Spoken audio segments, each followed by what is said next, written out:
사망 원인의 50%가 무언지 아세요? 사망 원인의 50%가 자제력 부족 때문이래요. 그래서 자제력 부족 때문에 비만도 생기고 흡연도 생기고 과음도 생기고 암을 유발하고 많은 병을 유발해서 사망 원인이 된다는 거예요. 많은 사람들이 자제력이 무너져서 그동안 쌓아왔던 많은 성공을 한꺼번에 잃잖아요. 그래서 그래, 자제력이 부족한 게 인생을 망치게 하고 또 내지는 그 자제력 때문에 사람이 인생 역전을 할 수 있구나. 자제력을 향상시키는 7가지 방법에 대해서 이 책에서는 아주 구체적으로 얘기를 하고 있어요. 첫 번째는 자제력을 향상하려면 잘하고 있다는 착각에서 벗어나래요. 여러분 잘하고 계신가요? 많은 분들이 그 잘하고 있다는 혼자만의 착각에 빠지는 경우가 있어요. 자신감이 넘치면 자만심이 되고 또 자만심이 넘치면 자기 착각에 심하게 빠지는 게 아닌가 그런 생각이 들 때가 있어요. 이런 분들의 특징은 자기가 자기 업무를 과도하게 잘하고 있다고 자기 자만에 빠져 있다는 거예요. 그리고 나의 업무 능력을 굉장히 높게 평가한다는 거예요. 자기 자만에 빠진 사람, 자기 자제력을 잃은 사람은 내가 스스로 모든 것을 평가하고 컨트롤한다고 생각을 한대요. 본인이 선택하고 결정 내린 사항은 무조건 맞고 그것이 앞으로 모든 좋은 영향력을 미칠 거라는 착각 속에 있다는 거예요. 이 나폴레옹이 그렇게 얘기했대요. 무능한 장군은 있지만 무능한 쫄병은 없다는 거예요. 그래, 밑에 사람을 비난이나 비판할 건 사실 없는 것 같아요. 그거를 내가 잘 끌고 가면 되는 거죠. 자제력을 향상시키려면 감정에 브레이크를 걸고 최악의 경우를 상상하래요. 감정 조절 잘 하시나요? 요즘 시대는 정말 분노 조절 장애 많으신 분 너무 많잖아요. 뉴스에 보면 정말 하루 걸러 하나씩 너무 심한 그런 상황들이 많이 나오잖아요.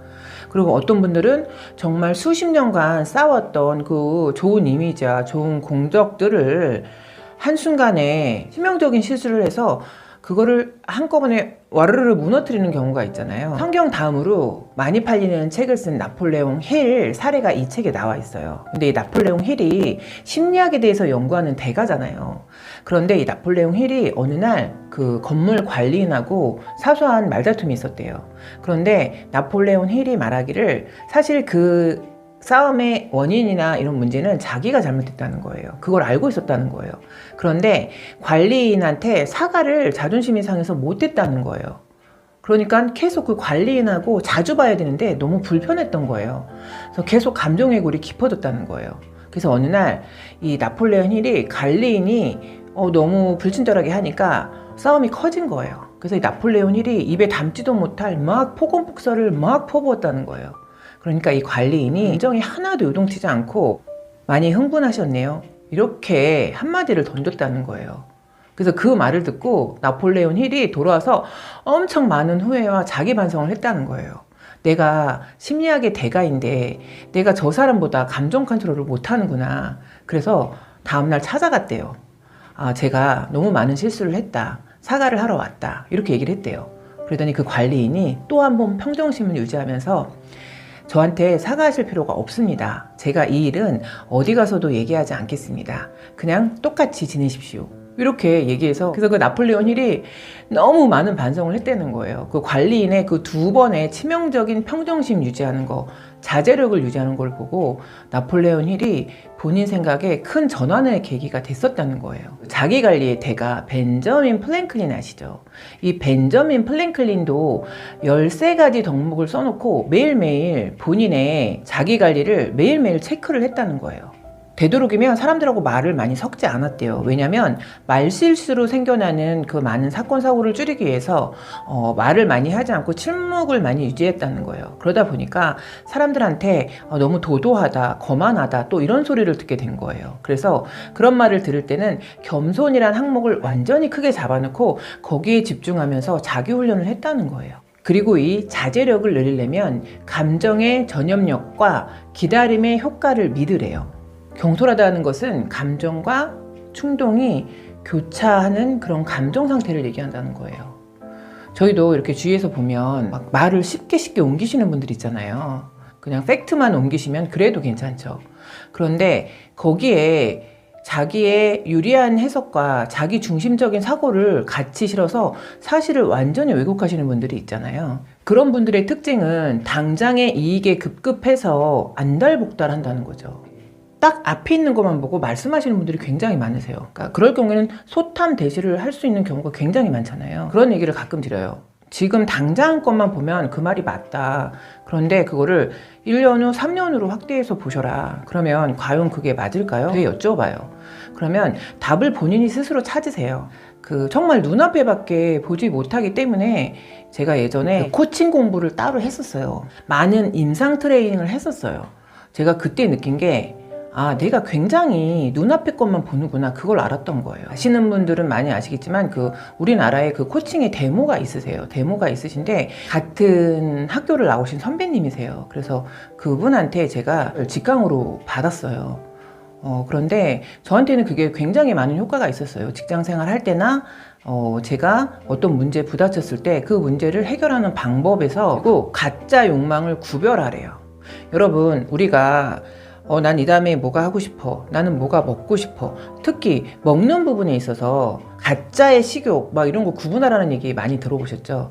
가짜 식욕이 있다는 거예요. 그럴 때는 물을 먹으면서 그게 진짜 배고픔인지 가짜 배고픔인지를 확인을 해보라는 거예요.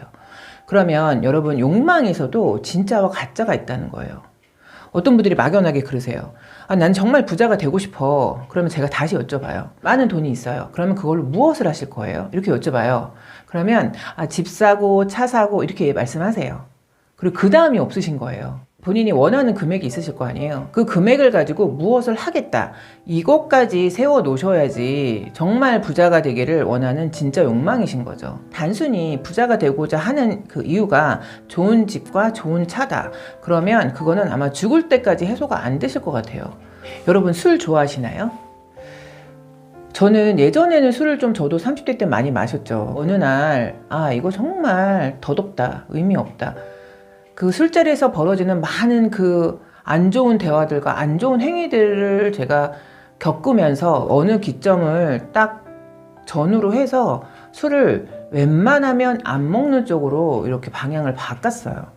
근데 저희가 이제 직업인지라 술을 완전히 안 먹는 건 어렵고 기회가 될 때는 마시는데 최소한 적게 먹으려고 그렇게 노력을 하는데 정말 술에 빠져서 사시는 분들이 있으세요. 이 책에서는 이 술을 어떻게 해석을 하고 있냐면 술은 현실 도피에 대한 향락적인 심리라고 이렇게 해석을 하고 있어요. 과도한 불만, 불안이 이 술에 투영된 거라는 거예요.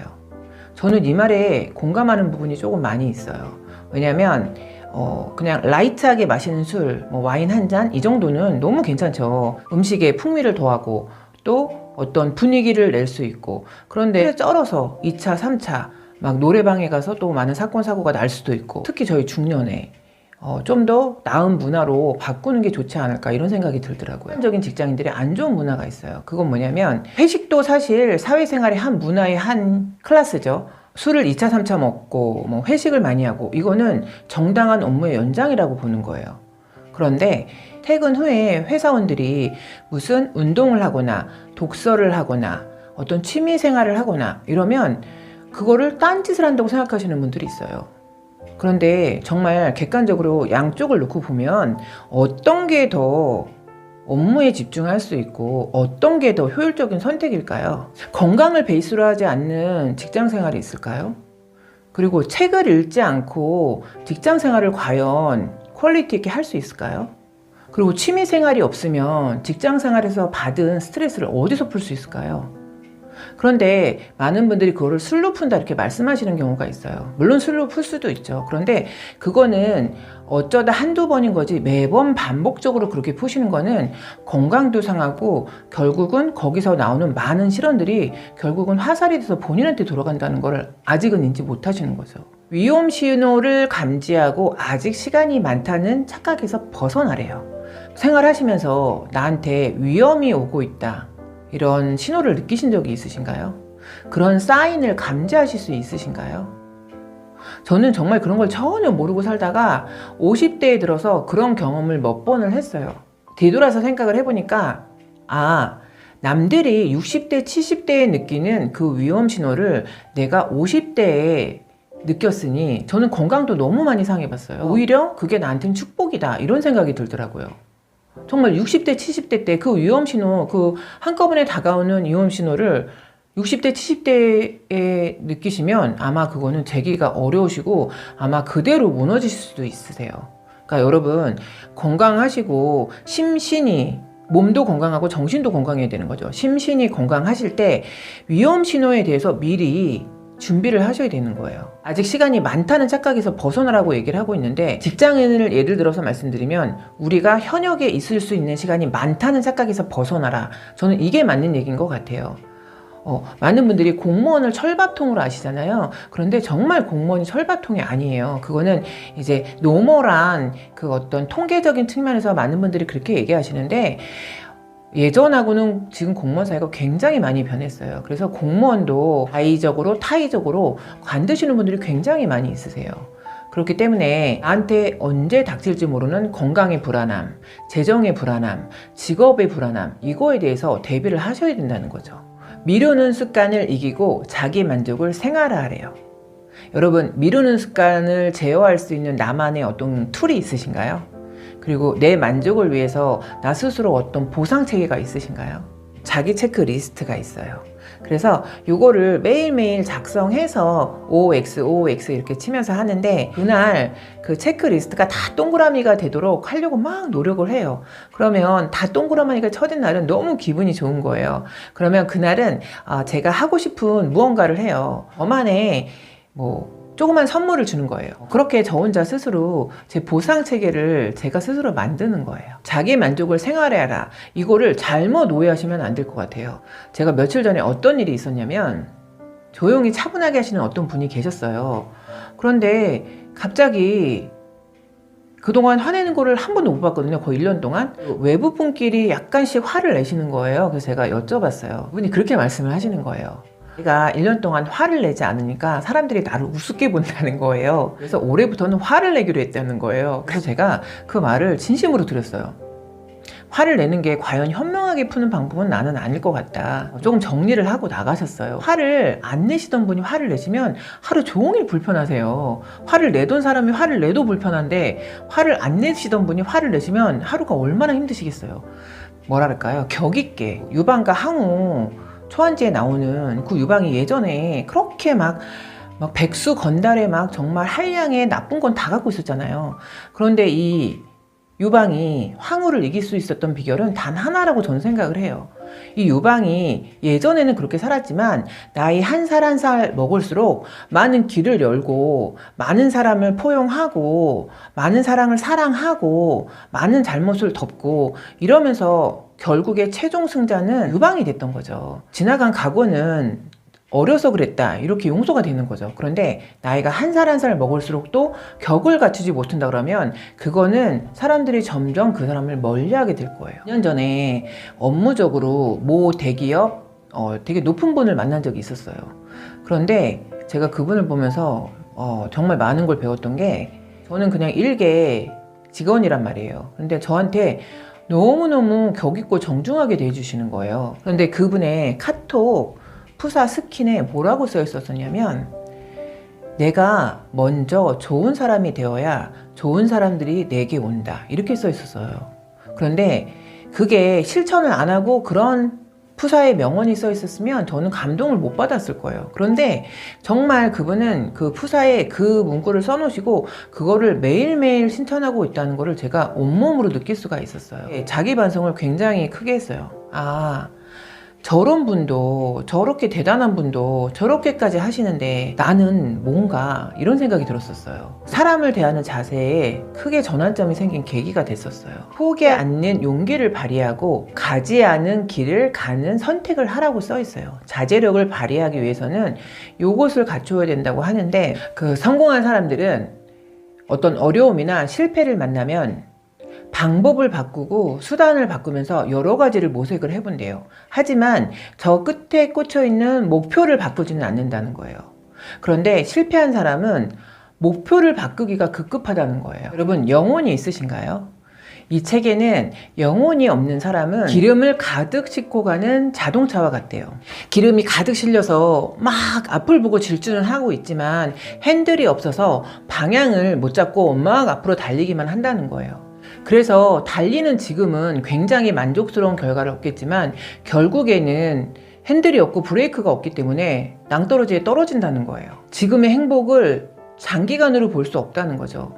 비참한 결과를 맞을 수밖에 없다는 거죠. 이 자제력을 어떻게 보면 인생의 방향의 가장 큰 키로 보고 있는 것 같아요. 이 책은.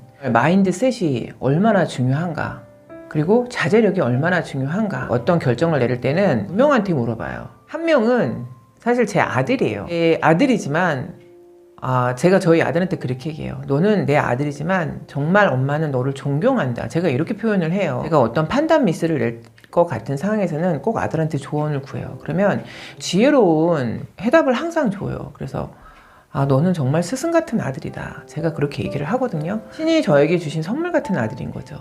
그러니까 여러분들도 어떤 판단이 어렵거나 그럴 때에는 혼자서 결정하시는 것보다 정말 내가 믿고 의지할 수 있는 어떤 지혜로운 사람한테 그거를 물어보고 판단하는 것도 되게 좋지 않을까 생각을 하고 기도를 한 다음에 결정을 하거든요. 그러니까 예전처럼 그 판단 미스를 많이 내는 그런 상황은 많이 줄어든 거죠. 나에게 지혜를 알려주는 누군가가 있다면 너무 감사한 거죠. 책에서 해답을 찾으시는 것도 좋은 방법일 것 같으세요.